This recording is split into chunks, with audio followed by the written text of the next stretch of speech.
Observing 50 Years of Gym Evolution, Part 1 continued. These new physical fitness enthusiasts were starting to make the gym business viable, almost.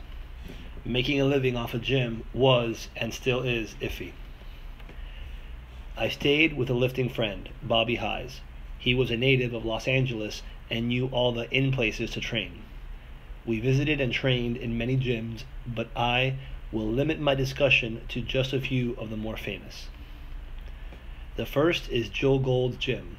Joe Gold was the friendly and generous owner of a small gym near the beach. The gym was typical, with a semi-drab appearance and all the equipment available in those days. However, Joe's gym had the distinction of being the place to train if you were a serious bodybuilder. Some of the most famous West Coast physique contestants trained there on a regular basis. Dr. John Gergott later described to me how the Mr. America and Mr. Universe contestants and winners were so regular at training that it was as if they were blue-collar workers punching a time card. Vern Weaver accompanied Hayes and me on our visit. Vern had won the Mr. America title a few years before and was training for the Mr. Universe contest in London. We met Joe's gym manager, Zabo, who invited us to visit him that night at home, a duplex owned by Joe Gold. We talked about training and trainees while we smoked a little grass. It was the 60s, you know. Joe came over and sat with us, but did not participate in the smoking. He brought with him his very friendly white German Shepherd. Joe Gold was a typical gym owner. He made a living and not much more. He was nice and he was generous. Weaver and others told me how he let many members slide when they got behind on their membership dues because of unusual circumstances or just hard times. How on earth did Joe Gold turn a small California gym into a multi-million-dollar business? I will use Joe's story as an example to explain how the gym business went from back street to Broadway. When I first started reading the muscle magazines around 1951, the name Muscle Beach was always mentioned. It was a place where many of the greats visited to train and catch a few rays of sun. Muscle Beach was more of a place with a bodybuilding spirit than a gym. It consisted of a concrete slab located on the beach and close to the water. It had a low fence around it to separate it from the beach. It had what might be called garages where weights would be rolled into a night and stored. The equipment was bare minimum, but the equipment is not what made Muscle Beach.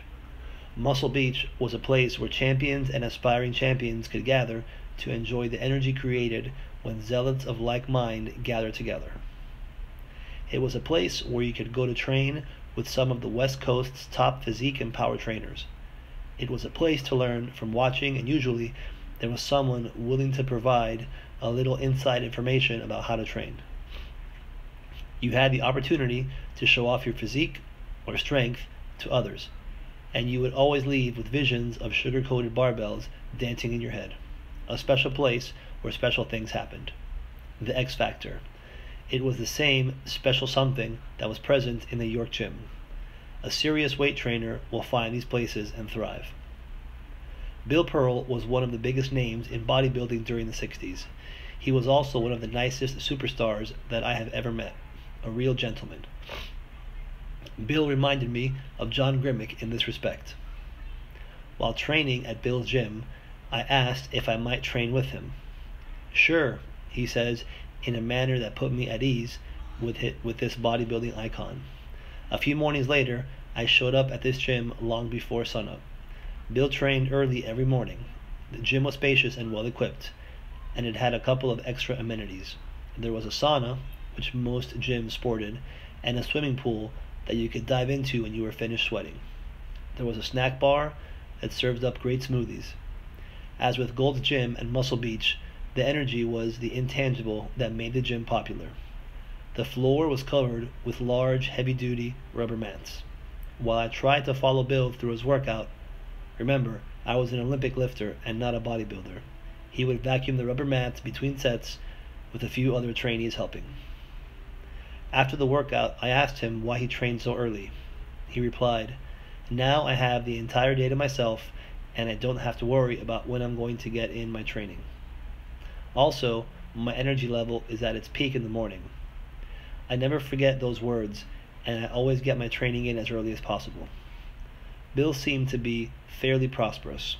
When I asked him about the viability of the gym business, he confided that he wasn't too concerned about the income from the gym, as he made a good living setting up and supervising exercise programs at one, or possibly more, large aerospace manufacturing concerns.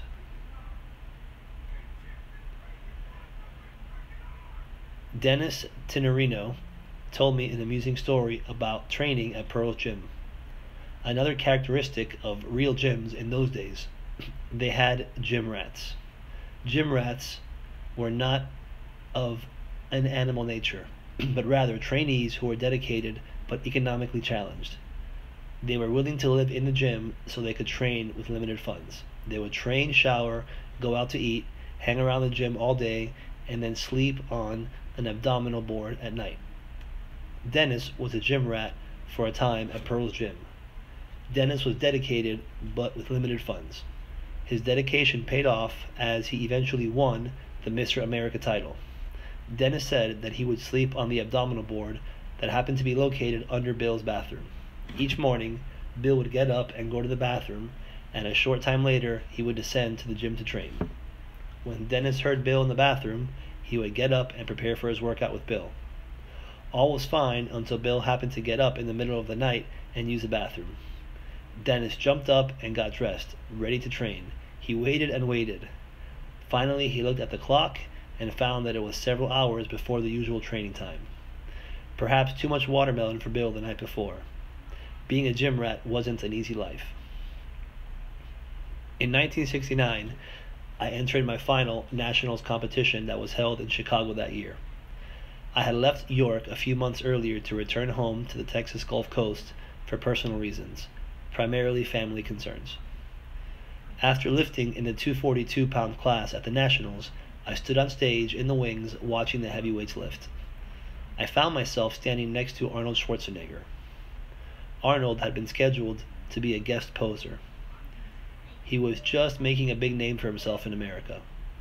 The AAU had refused, at the last minute, to allow Arnold to pose. They said he was a professional and that his presence on the same stage with the Mr. America contestants would make them professionals. I introduced myself to Arnold, and he recognized my name from Strength and Health.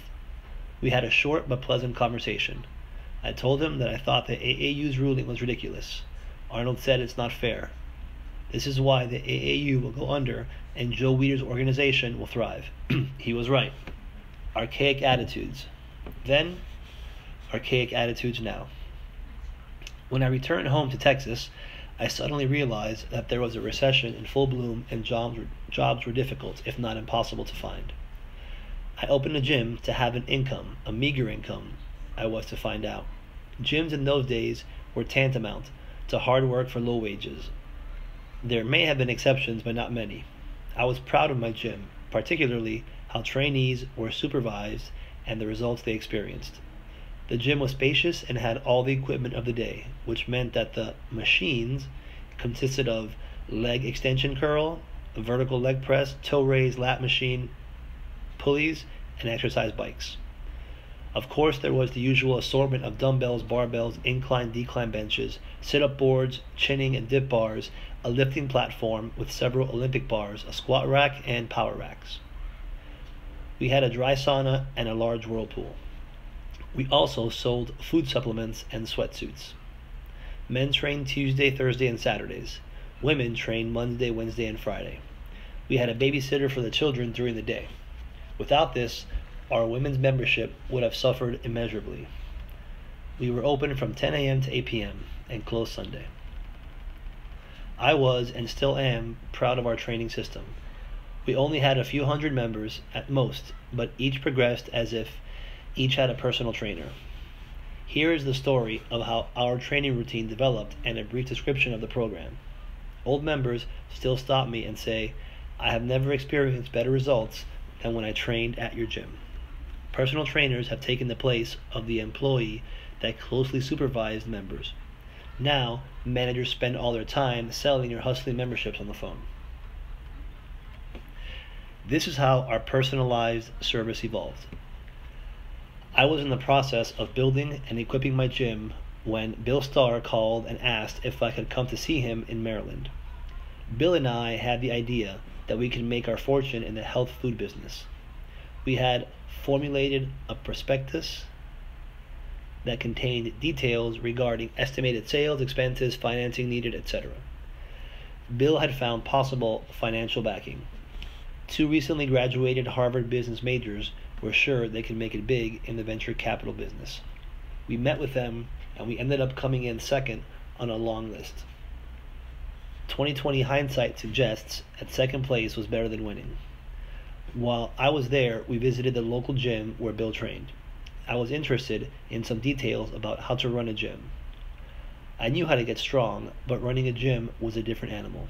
The manager was helpful and provided me with 2 items. She gave me an exercise card that I had duplicated. This saved me considerable time and energy, as I had no idea about these details.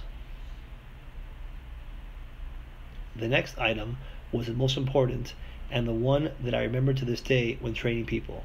She said, "You need to make sure that you supervise members, particularly beginners, closely so that they train correctly and get the results that will keep them coming back month after month." Bill walked over to where he did power shrugs and informed me that this was where he first met Jim Moser. Jim was an Olympic lifter who did some creditable lifting on the national level. He currently manages a large gym on the island of Maui, Hawaii. He was the first to provide me with a foreshadowing of the current modus operandi of today's gyms. But first, an earlier visit to another gym made a difference. While still the managing editor of Strength and Health magazine, I made a trip to Florida to see Dr. Whitehead. Part of the trip involved going over to visit Al and Vera Christensen. At the time, Al and Vera had been in the gym business for many years. They were able to live comfortably and raise a family from the gym business. Vera was a regular contributor to Strength and Health with her To the Ladies column. I already anticipated that someday I might open a gym, so I questioned these successful gym owners regarding many details. I was so impressed with the layout and appearance of their gym that I obtained a copy of their building plans and used them to build my gym. Vera brought my attention to the fact that women were starting to be the market of the future for our gyms. She was right. Women outnumbered men 2-to-1 for the 6 years my gym was in operation. Things were changing, and the acceptance of weight training as a means of toning up and getting in shape was slowly becoming mainstream. Acceptance of weight training by the public was on its way to being a reality. Public acceptance needed a little more push and a couple of other changes to provide a sufficient marketing base for the gym business to evolve into big business. First, I would like to describe how I managed my gym for those who may be interested in a closer look at the operation of a gym of the 70s vintage. I have already described how the gym was equipped. Equipment is the easy part. Effectively training a large number of members is not so easy. Here's how we did it. New members were started at the first of the week only. Monday for ladies and Tuesday for men, on Beginner's Day. 3 employees were present. 1 would sign up new members and the other 2 would supervise trainees. Proper execution of the exercise, common mistakes to avoid, the muscles exercise, and how to read the card and record their reps and sets were emphasized during their first session. A review ended the first workout. The member was asked to point to where the exercise was performed when the instructor called out the name of the exercise. The exercise program was simple: sit-up, leg raise, squat, bench press, upright row, flies, and curl. New members were asked if they had a particular body area that they would like to concentrate on. An exercise for this area was included in the program and gave the beginner the feel of an individualized routine.